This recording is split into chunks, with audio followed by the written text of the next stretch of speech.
क्रोध आता है तो कड़ुआ बोलने का मन होता है, किसी के लिए गाली बोलना, कड़ुआ बोलने का मन होता है और हिंसात्मक वृत्ति जागृत होती है।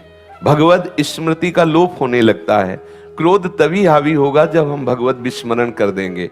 यदि हम क्रोध के ऊपर गुस्सा करके तो भगवत याद को भुलाएगा, क्योंकि क्रोध का प्रधान आक्रमण स्मृति पे होता है। कामा संजायते क्रोधा, क्रोधा स्मृति विभ्रमा, स्मृति भ्रंशात बुद्धिनाशो, बुद्धिनाशात प्रणश्यति। यदि सदैव स्मृति बनी रहे, जैसे स्मृति दो प्रकार की है। पहली स्मृति है भगवान नाम रूप लीला की और दूसरी स्मृति है सर्वत्र भगवान है। ये दो प्रकार की स्मृति, दोनों में से किसी एक में होंगे तो आप क्रोध पर विजय प्राप्त कर लेंगे। यदि ये स्मृति में आपके है कि नाम चल रहा है, रूप चल रहा है, ये छूटे ना तो आप क्रोध को सह जाएंगे। और यदि स्मृति चल रही कि सामने वाला जो हमें क्रोध दिलाने की चेष्टा कर रहा है मेरा प्रीतम ही है, तो आप क्रोध पर विजय प्राप्त। और क्रोध का प्रभाव है कि वो स्मृति को नष्ट करता है। अगर ये दोनों प्रकार की स्मृति में चूक हो गई तो फिर बुद्धि हमारी पतित हो जाएगी और हमसे ऐसे आचरण, ऐसी वाणी, ऐसा संकल्प बनने लगेगा जो हमारे साधन भाव को लुप्त कर देगा, गुप्त कर देगा, हमें आनंद का नाश करने वाली वृत्ति परास्त कर देगी। कि क्रोध बड़ा है या क्षमा। अगर हमारे साथ कोई दुर्व्यवहार करता है तो मुझे क्रोध से विजय प्राप्त करनी चाहिए या क्षमा से। तो उन्होंने कहा कि दोनों अपनी जगह ठीक है। ना तो सदा क्रोध ही करना चाहिए और ना सदा ही कोमल बने रहना चाहिए। विवेक पूर्वक देखना चाहिए कि इस समय आवश्यकता किसकी है, तेज धारण करने की या शांत होकर सहने की। जो इस विवेक को नहीं धारण करता है वो अपने सतमार्ग को खो देता है। अब आपके गुरु निंदा कोई कर रहा है, इष्ट निंदा कर रहा है, धर्म विरुद्ध आपके साथ व्यवहार कर रहा है, एक बार क्षमा करने का अवसर है। पहली बार जिससे मिले हो और वो गलती कर रहा है तो उससे क्षमा कीजिए। एक बार क्षमा, सावधान, अब दोबारा शब्द नहीं, एक बार क्षमा। अगर दोबारा तो आप में सामर्थ्य हो तो जबान बंद कीजिए, नहीं कान बंद कीजिए और वहां से निकल जाइए। दंड देने की सामर्थ्य अपने लोगों में नहीं है, क्योंकि ईश्वर दंडधारी है, हम उनके दास हैं, वो देख लेंगे। अपने को हट जाना चाहिए। उस सभा में, जिस सभा में अधर्म बर्ताव हो रहा है, यदि आप बैठे रहे तो उसी अधर्म के आप भी भागी बनेंगे। जिसमें संत निंदा हो रही, भगवत निंदा हो रही है, अगर वहां आप चुपचाप बैठे हैं, विरोध नहीं कर रहे हैं, तो वही पाप आपको भी लगेगा जो निंदा करने वाले को लगेगा।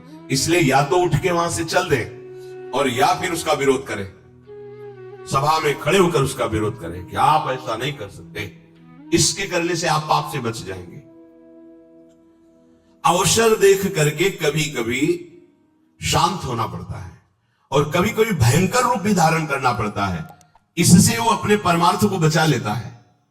जिसने कभी तुम्हारा एक बार उपकार किया हो जीवन में, बड़े से बड़ा अपराध बन जाए तो उसको एक बार माफ कर दीजिए,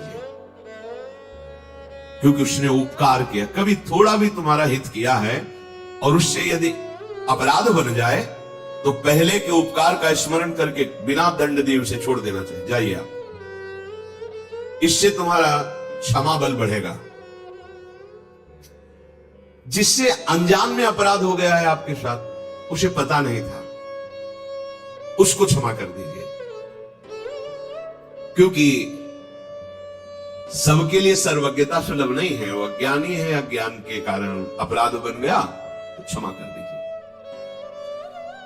पर जिसको एक बार क्षमा कर दिया है और फिर वही अपराध तुम्हारे साथ कर रहा है, तो फिर उसके लिए क्षमा शब्द का प्रयोग नहीं, क्योंकि अब वो फिर तुम्हारे लिए बहुत हानिकारक हो जाएगा। उसके अपराध निवारण के लिए फिर कानून व्यवस्था है, धर्म व्यवस्था है। जो जानबूझकर तुम्हारे साथ बार बार अपराध कर रहा हो, उसको क्षमा करना ठीक नहीं है। ये शास्त्र आज्ञा करता है। एक बार क्षमा कर दिया शास्त्र बाबू अर्जुन को, बड़े क्रोध से भगवान परशुराम जी आए जब सुना कि जमदग्नि जी उनके पिता हैं, यहां से आश्रम का विनाश किया उसने और गौ आदि अपहरण करके ले गए। माता विलाप कर रही थी, उनका ऐसे समर्थ की मां विलाप कर रही, मैं इनका विनाश कर दूं। जमदग्नि जी ने कहा नहीं, पहला अपराध है, क्षमा कर, हमारा बल क्षमा है। लेकिन उद्दंडता उनकी इतनी बढ़ गई कि उन्होंने वध कर दिया आकर दोबारा जमदग्नि जी का। फिर भगवान परशुराम ने क्षमा नहीं किया,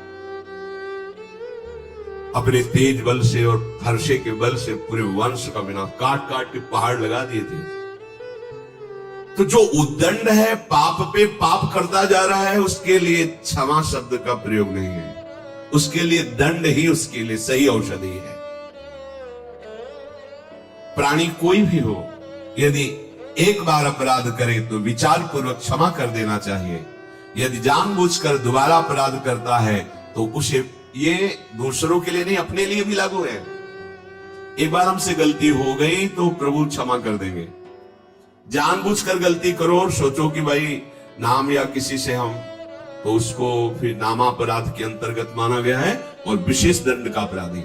जैसे आपसे अभी तक गलती हो गई, पापाचरण हो गए, गंदे गंदे खाद्य और सब, आपने सत्संग सुना और अब लो नशानी अब ना नशे हो और भगवान की शरण में हो गए तो सब माफ हो गया।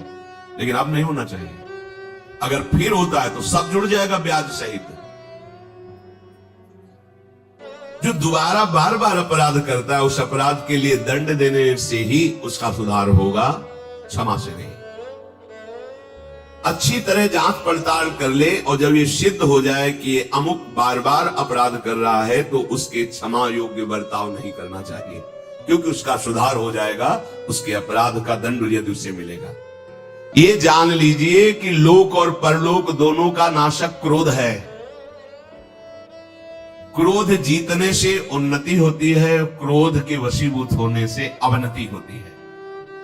जो जितना क्रोध को अपने काबू में कर लेता है वो उतना ही परमार्थ पथ में आगे बढ़ जाता है। जगत में जो छोटी छोटी बातों में क्रोध करने लगते हैं उनका पतन हो जाता है।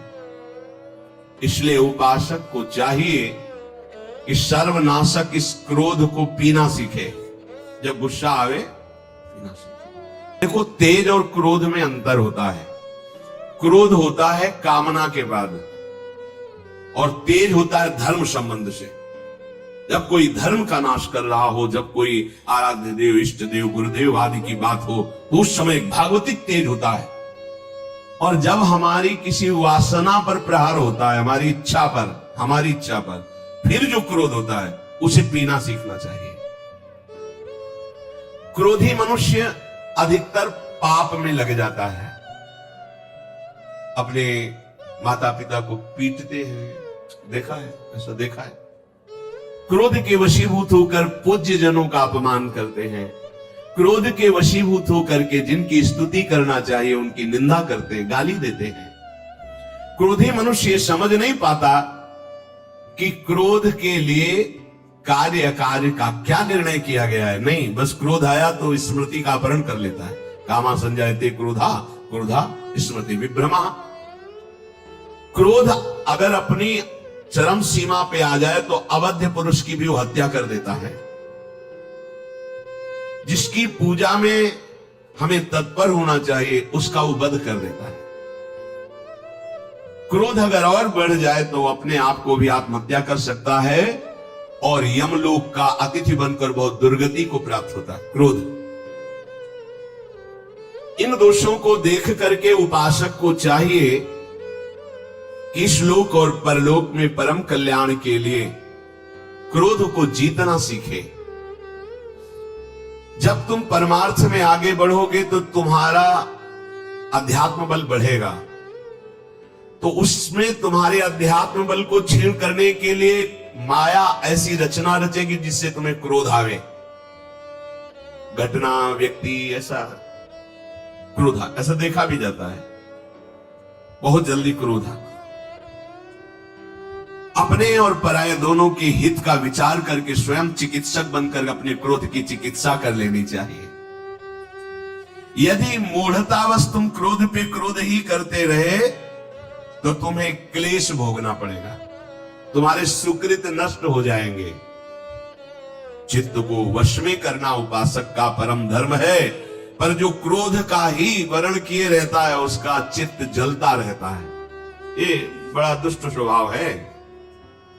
शांति से बैठे, चिंतन आ गया, 5 वर्ष पहले उसने ऐसा कहा था, क्यों कहा था उसने ऐसा, और जलन शुरू, और बस गुस्सा, बहुत सावधान, राधा राधा राधा राधा राधा राधा, तुरंत हटाइए, राधा राधा राधा।